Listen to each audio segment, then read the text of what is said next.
Welcome to Humanist Views, a program where we look at current issues from a humanist point of view. I'm Scott Lohman. On tonight's program, we're going to take a look at something that actually is in the headlines these days. We're taping this program in July of 2012, and with the weather, we have been setting high temperature records since February and March of 2012, which has got people thinking about the topic of global climate change and global warming. So, you know, with the help of the weather and that, we're going to take a look at that topic and give you a quick primer on the subject so that when we get done with this program, you'll have a pretty good idea of what's going on and what we can do and what you can do and where you can find more information about the subject. Joining me tonight is Dr. John Abraham. Thanks for having me on today. He is from the University of St. Thomas. That's right. And you take on this subject, don't you? I do. I spend a lot of time working on both researching in this area, but also researching solutions. So not just trying to identify the problem, but also trying to figure out what we can do about it. But I spend a lot of my time working on communication. So I'm a scientist who tries to encourage my colleagues to get out and talk to the general public about this, because we all have a stake in finding good solutions to the problem. So let's start with the basics. Let's define, what are we calling it? Global climate change, global warming? What's the best way to go? Well, it depends on whether you're a conspiracy theorist or not. If you're a conspiracy theorist, you think that it's global climate change because scientists are trying to confuse the public. But actually, there was a switch, to be honest with you. We used to talk about it as global warming, and now we talk about it as global climate change. And it turns out there was a memo from a Republican strategist in the early 2000s who wanted to rebrand it. And he wanted to rebrand it from global warming to global climate change. But it turns out he was actually more accurate. It's change. Let me give you an example. We had incredible flooding in Duluth. It cost about $80 million here in Minnesota. We've had flooding in the Red River Valley. We have droughts in the southwestern part of the U.S., and we're having things like ocean acidification. Our ocean is becoming more acidic. Now, nowhere did I say warming. Those are all impacts. Now, they are occurring with warming, and they're caused by the warming, but they're all impacts that aren't warming itself. So it turns out global climate change is a more accurate description of what's happening. So that's showing where those changes are occurring. So it's not just, you know, as some of the ones I'll listen to saying, it's December and it's cold. Where's the global climate change now? When in fact in Minnesota, when it's December, we sort of dream about global warming and climate change. We had an incredible January, February, March here. And it was, I have to admit, it was really nice. It was great to turn your heater down, and it was great to get out. I think it was 80 degrees in February. But that put us at a lot of risk. We had a tremendous lack of rain, and we were fortunate to get a whole deluge of rain in May, almost record levels. But when you have climate that changes so much, you're running the risk that there's going to be some real economic costs to your society. Not only have we had a February through June that has been hot, but it turns out the last 12 months in the United States have been the 12 hottest months on record. This is the hottest 12-month period. This year, January through June, is the hottest year to date on record. So it's not just here in Minnesota, but it's happening around our country and around the world. Yeah, the things I've been seeing in the news is they've been showing the United States-wide temperature calendar or temperature scales throughout the United States, and it's been in what they usually refer to as the hotter colors. Well, they've had to go beyond red and into the purples and whites now. And the fact that we're warming the planet, and it is a fact, doesn't mean that we're going to have heat waves from now to eternity. But what it does mean is that the kinds of weather we're having now are going to become more frequent, and they're going to become worse. And so you might think, well, what's a heat wave here or there? You know, you go inside, you turn on your air conditioner, I don't care. Well, these heat waves have consequences. The drought last year in Texas cost over $5.2 billion. And you don't hear the other side talking about that number either. No, you don't. If you are a working adult, I don't know how big your Texas audience is, but if there is a working adult from Texas that happens to catch your show, It is over $500 out of their pocket. Now, people always say to me, it's too expensive to do anything about this problem. My response is, it's too expensive not to. You talk about the people of Duluth. Yep. $80 million because of that flood. It is expensive if we don't get our hands on this problem. And it's also making our weather more volatile, too. Yeah, that's true. What global warming does is it warms some parts of the globe more than others. The poles, the North and South Pole, are getting warmer faster. And what that does is it makes the jet stream, which likes to go sort of in a straight line across the country, it makes it undulate. And that undulation brings on wild swings from very hot and dry to cold and moist. And so not only are we going to see more highs, more hot weather, but we're going to see more radical swings. Yeah, I was talking with a friend who had spent a number of days camping in southwest Minnesota, which usually this time of year, July, is warm, but it's not humid. Mm-hmm. And he said that they would put stuff out to dry, and it would be like my parents describe it when they go down to Houston, is that it doesn't dry, it stays humid. Well, and that's another one of these impacts that goes along with global warming. The amount of moisture in the air increases. And people may say, well, how do you know that? But we all know this. Mm-hmm. Is it more humid in May and June or in January? People are going to go with May and June. May and June, yeah. That's because warm air is able to hold more moisture. So as we warm that air even further, we're going to hold more moisture. And more moisture means the rains that we have will come in bigger downbursts. Mm-hmm. So heavier rains go along with climate change. We've actually measured an increase in the amount of water in the atmosphere. It's been about 4%. So when we talk about that, we're talking about minor changes happening that are causing bigger things. And is it just moving pollutants or as more carbon dioxide into the air, or what are other things that are the causes that we're going to have to try and figure out a way to stop? Well, the most important thing that we can focus on is carbon dioxide emissions. Carbon dioxide is one of the critical, biggest, most important greenhouse gases. Now, it's not the most important. The most potent greenhouse gas is water vapor. The next most important is carbon dioxide, and then there's methane and nitrous oxide and so forth. So why do scientists just worry about carbon dioxide? Well, we worry about carbon dioxide because it's the biggest one that we control. Mm-hmm. Water vapor is controlled by this big blue thing called the oceans. Yep. So we don't have a handle on water vapor. We control water vapor through carbon dioxide because as we emit carbon dioxide, it warms the planet and it causes more water to go in the air. That's called a vicious cycle. Mm-hmm. So the most important greenhouse gas that we can focus on is carbon dioxide, but that doesn't mean that we ignore the others like methane and nitrous oxide and other greenhouse gases. So we mainly want to take a look at controlling our creation of carbon dioxide. Since we're getting there, what are just a few basic things somebody could do? Like, say somebody like me who lives on a small North Minneapolis piece of property. Yeah, well, I've got some good news for you. You can work on the climate change problem and save money. Now, the only impact that you're going to see is your pocketbook get fatter. Mm-hmm. Let's think about what I'm talking about. The first thing that people can do is use energy more wisely. We throw away a lot of energy, whether it's inefficient cars or whether it's houses that leak heat in the cold in the summer and heat in the winter.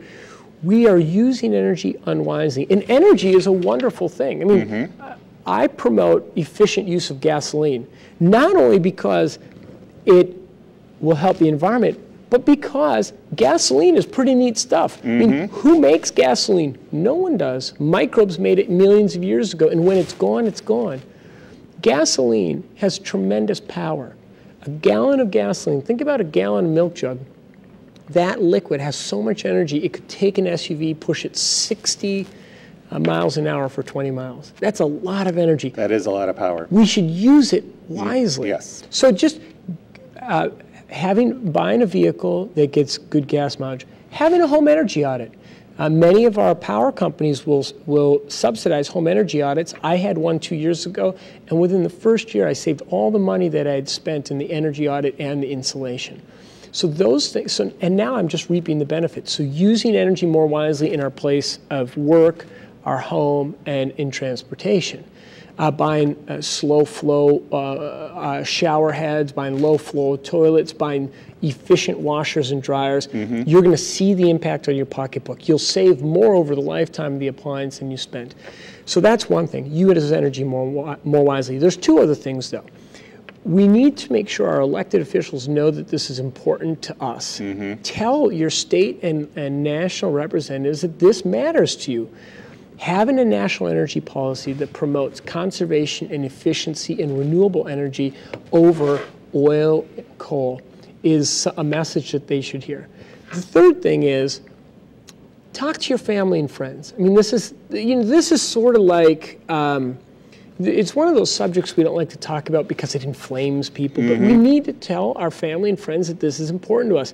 The quality of life that we leave to our children should be important to all of us. Yes. And if your family and friends know it's important to you, maybe they'll do some digging, and maybe you can show them the light, so to speak. Okay, so those you had two things you mentioned. Those the three. So it's do your best to use energy wisely. Contact your political officials about that, and talk to friends and neighbors. That's right. Now that second one can scare people. Yes. Oh, am I gonna? Oh, I don't want to contact. Be labeled a crank by that. Yeah, but I got to tell you, I work with state and national representatives, and they've told me time and time again, if they get 1 or 2 calls about an issue, it's a crank. But if they get 4 or 5 or 6, it's a groundswell. So use opportunities like the weather that we've got now to call up your state or national representative. If it's a state representative, take them out for coffee.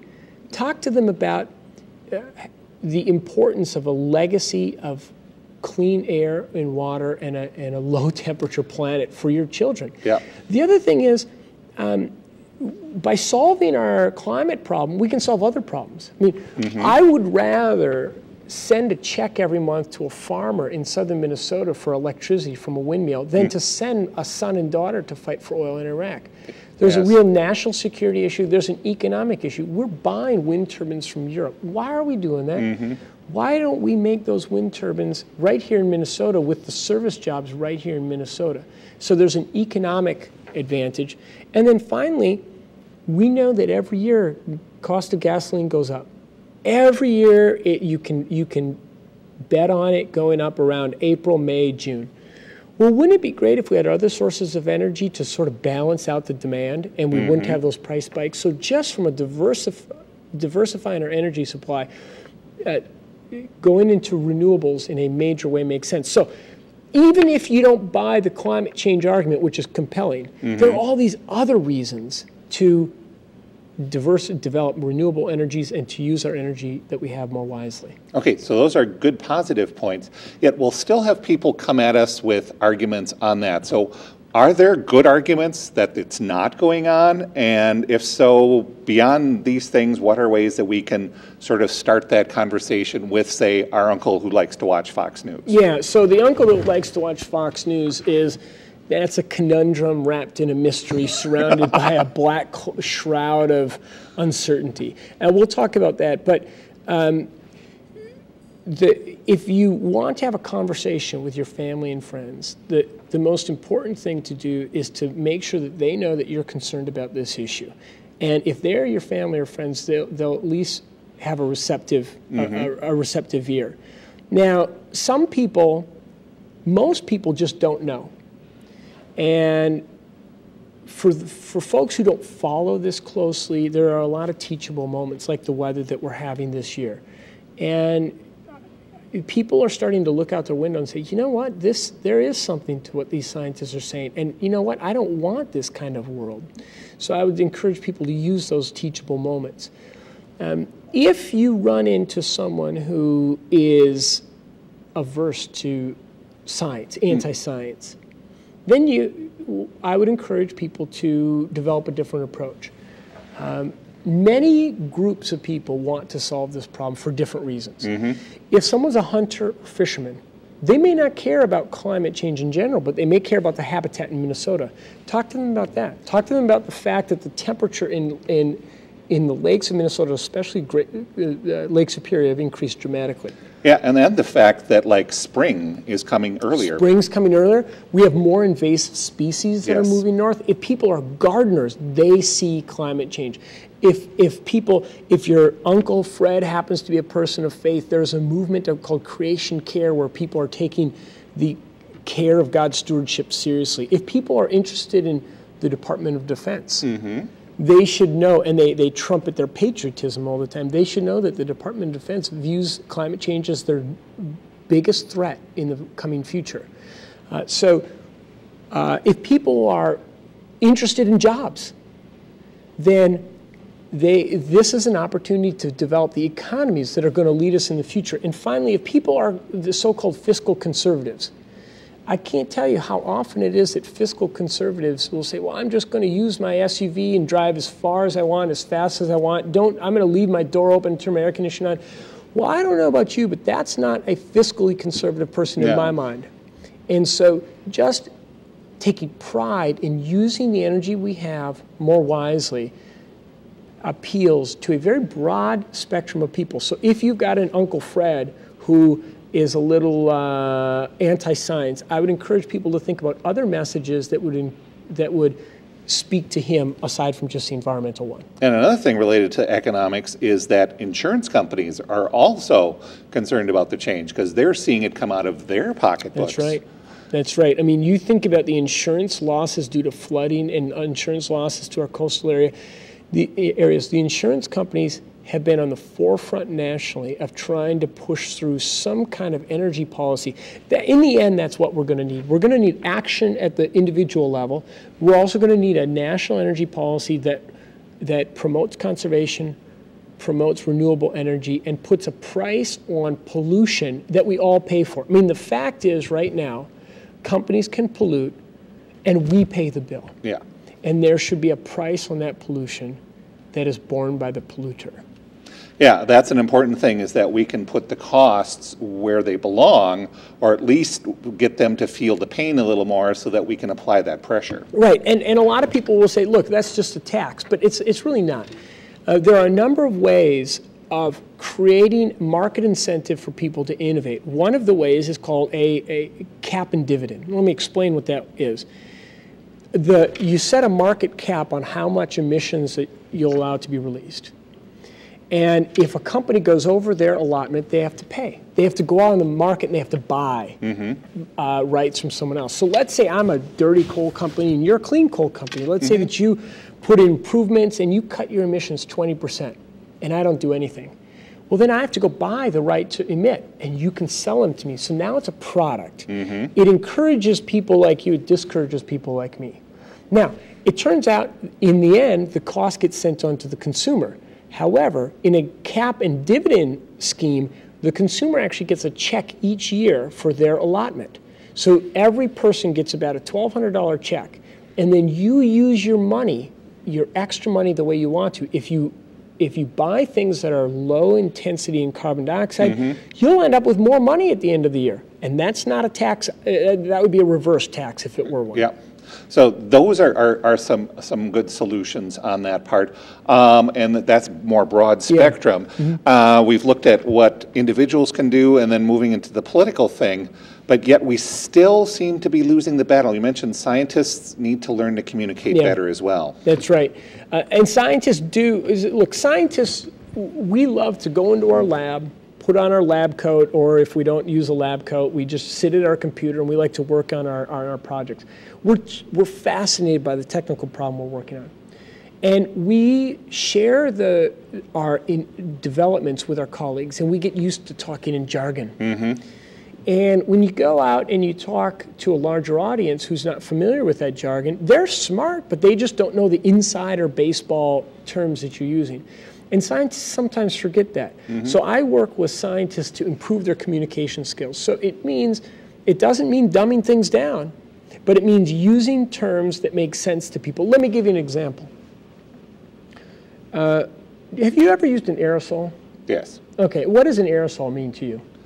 It's something in a container that sprays out. Yeah, that's right. Like Aquanet. I remember when I was growing up, Aquanet was the one. And you could even light fires and things like that. That's what most people think of as aerosol. But when scientists talk about aerosol, they mean small particulates in the atmosphere that reflect sunlight. So scientists will talk about aerosols as a good or even a bad thing, and people are thinking, well, how does my spray can? Yeah.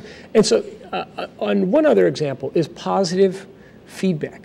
Positive feedback means you start a process and it makes the process worse. So, an example of positive feedback is if we warm the atmosphere, we will melt ice. As we melt ice, this white surface is going to go away. Now that white surface was reflecting sunlight, but now it's not. Correct. So that's going to cause more warming. So scientists call that positive feedback. But for most of us, positive feedback is, my kids ate their broccoli and I'm going to give them dessert. So I like to use the phrase vicious cycle. So having scientists develop their skills of coming out to speak to the general public and just take time to do it has been one of the tasks that I've been working on. So we've got that going forward. Pretty much, you've also done some debunking arguments with people too, which is, a good thing, but that makes use of that thing, the internets, to get information out there. Yeah. And I'm not a very internet savvy guy, but I did debunk one of the biggest artists of all time on climate change. His name was Christopher Monckton, when he gave a talk in, I believe it was late 2009 at Bethel University here in Minnesota, sponsored by the Minnesota Free Market Association or something like that. And that raised my profile from being unknown to being known pretty quickly, because it was picked up by the Guardian newspaper in England and then the Associated Press and so forth. So that really launched my climate change debunking career, but I was interested and involved in it long before that. I just didn't have quite the infamy. But I enjoy debunking people because, there aren't, if you go in, some scientists are happy communicating their science. Some scientists just like to stay in their lab and they don't want to be bothered with communication. And some scientists feel that this is so important that we have to go another step, and we'll confront people who tell mistruths. And I and some other scientists are willing to take that step. Now, it does mean that we've subjected our families to harassment, threats, whether it's legal or personal threats.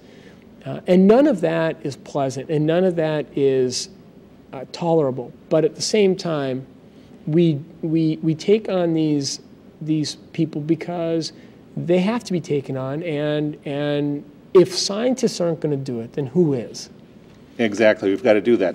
Now, so far we've talked about bringing up the issues on climate change and what to do without even talking about the hockey stick graph or, just talking about, the number of parts per million on that, because we don't have to get into that kind of detail just to get those points across. But are there good places we can go to get, if we need more detailed information, to do that? Yeah, there are. If people, the first location that I would suggest people go to is a website called skepticalscience.com.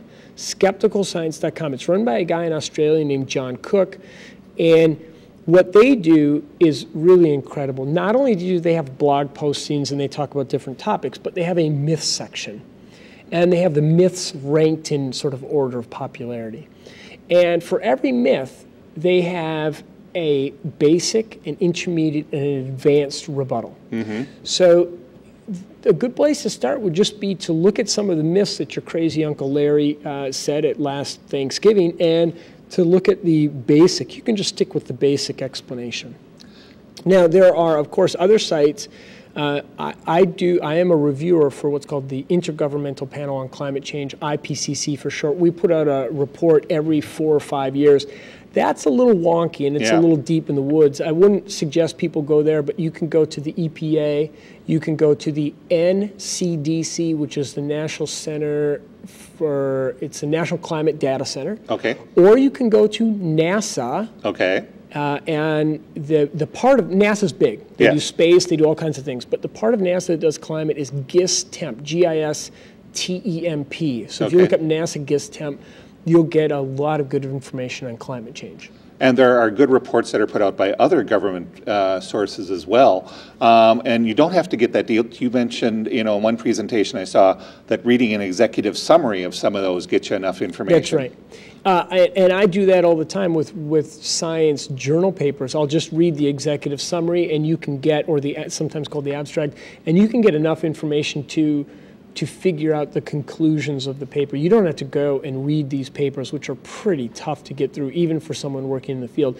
And then, of course, there's your local universities. I take phone calls or emails from people all the time, and there are other faculty members working in this area. So we scientists need to do a better job, because, frankly, people care, and people are smart, and there's a hunger for knowledge, and there's a hunger for people trying to solve this problem, and we make ourselves available to help satisfy that hunger. Okay, we're down to about a last minute. What's a quick summary and a quick things that people can take away? Yeah, the quick thing to take away is, look, scientists have known this is happening for over 150 years. But we have technology to solve it today. The sooner we start, the better. If we solve this problem, we're going to have other benefits. Our hunters and fishermen will do better. Our lakes will be healthier. Our economy will be stronger. Our national defense will be more peaceful. So there's all these other benefits to solving this problem. And if people say don't solve the problem because it's too expensive, I tell them, look at what's happened in the last calendar year. It's too expensive not to. So let's get going. Yeah, so we got that's a great summary of that, and people can do the basic things where you can get credits for replacing your old furnace, like I did in the last couple of years. My old octopus finally died of old age, and so I replaced it with a much more efficient unit, and I've seen the difference in my own energy bills. Yeah, that's right. So you just go with that. So I want to thank you very much, John. Thanks so much. It's a pleasure coming down here.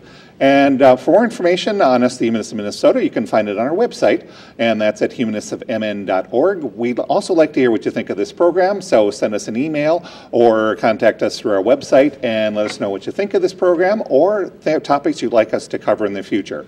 So thank you for joining me on this edition of Humanist Views. I'm Scott Lohman. Good night.